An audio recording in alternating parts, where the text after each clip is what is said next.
Baseball is back here in the box. It is opening day in Alex Box Stadium as the Tigers take on Army in a doubleheader to start out their 2017 season.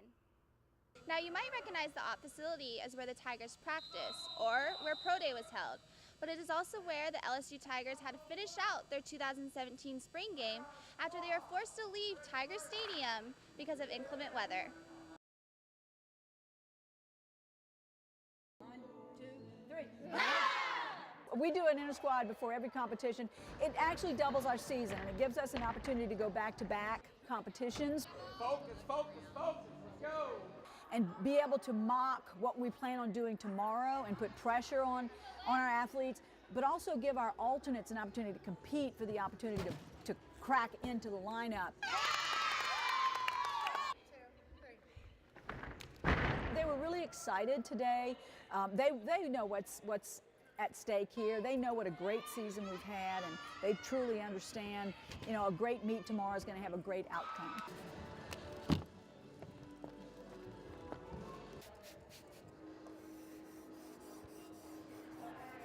We had a great inter-squad today, and everybody performed as best as they could and just really improved on the corrections from last week. So we're just continuing to get better and better every week, and I think we're just really ready to put that in practice tomorrow. I think the key for us, of course, is going to be sticking landings. The difference in this meet is going to be how well our first three people build, how much momentum we can build into the end of our lineup.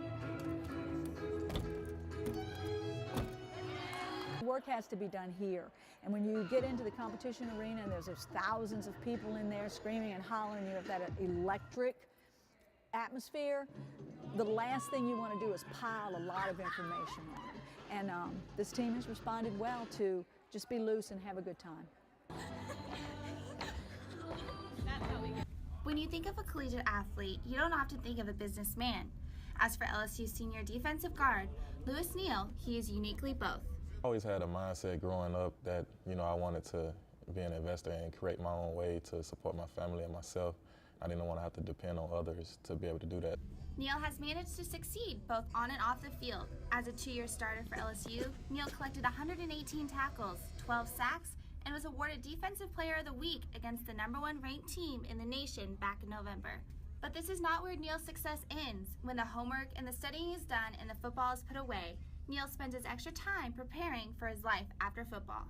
My goal is to just be, a step ahead. So when I do get to the NFL, I'm already a step ahead of everything that I need to get done. And also, when I get out of the league, I already have everything done, and I don't have to be like, now what?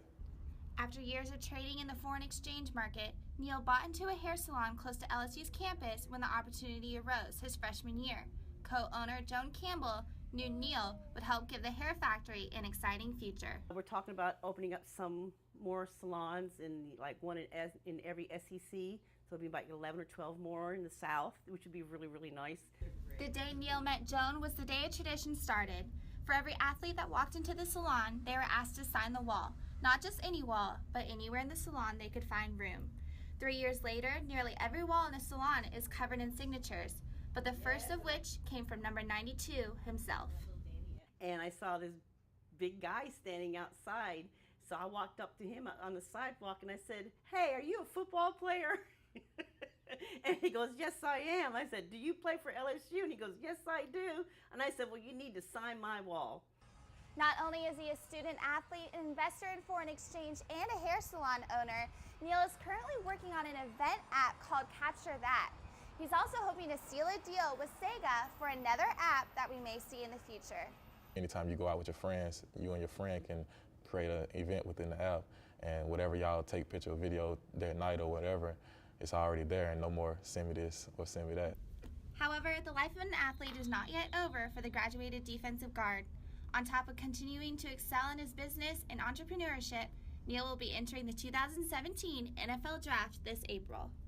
Neal hopes that he can continue to set a good example to other athletes, as well as change the stereotype that athletes cannot succeed past their athletic careers. For Tiger TV Sports, I'm Makenna Wilson.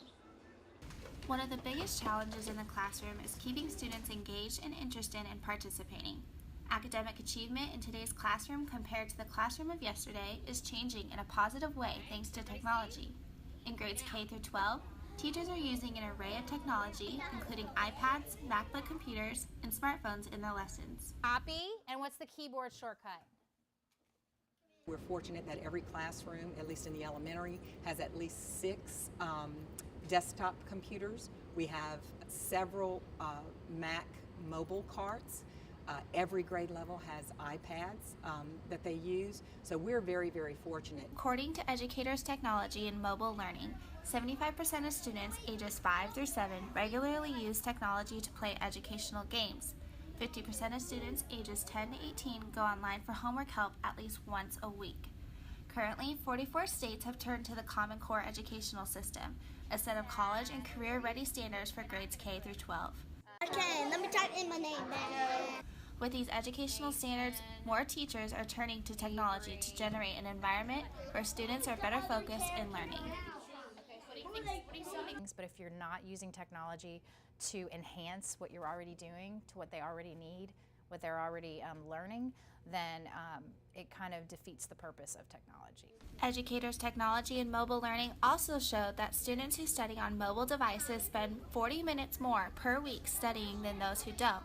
Hands-on learning tools such as graphics, videos, and educational games allow the students to retain the information at a comfortable pace. What might work with a kindergartner may not work with a 5th grader, and so even if I might be teaching a certain skill, they need the best and most appropriate software or website out there for what they need. According to the PBS Learning Media Survey, technology has helped 74% of elementary teachers by expanding content, 74% motivate students to learn, and 73% respond to a multitude of learning styles. Teachers recognize that moderation is best. Technology can become too engaging, risking less physical activity and changing the way students think. These tools should help rather than substitute hands-on lessons. For Tiger TV, I'm Makenna Wilson.